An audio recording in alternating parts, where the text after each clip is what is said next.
Now, there really isn't anything radically wrong with being sick or with dying. Who said you're supposed to survive? Who gave you the idea that it's a gas to go on and on and on? And we can't say that it's a good thing for everything to go on living from the very simple demonstration that if we enable everybody to go on living, we overcrowd ourselves. So therefore, one person who dies in a way is honorable because he's making room for others. We can also look further into it and see that if our death could be indefinitely postponed, we would not actually go on postponing it indefinitely. Because after a certain point, we would realize that that isn't the way in which we wanted to survive. Why else would we have children? Because children arrange for us to survive in another way. By, as it were, passing on a torch, so that you don't have to carry it all the time.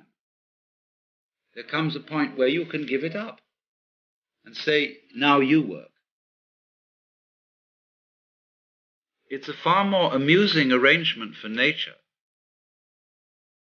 to continue the process of life through different individuals than it is always with the same individual. Because as each new individual approaches life, life is renewed. And one remembers how fascinating the most ordinary everyday things are to a child. Because they see them all as marvelous, because they see them all in a way that is not related to survival and profit.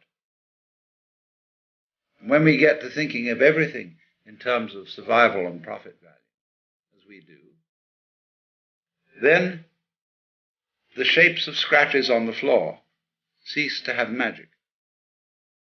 And most things, in fact, cease. So therefore, in the course of nature, once we have ceased to see magic in the world anymore, we are no longer fulfilling nature's game of being aware of itself. There's no point in it anymore. And so we die. And so something else comes to birth, which gets an entirely new view. It is not, therefore, natural for us to wish to prolong life indefinitely. But we live in a culture where it has been rubbed into us in every conceivable way that to die is a terrible thing. And that is a tremendous disease from which our culture in particular suffers.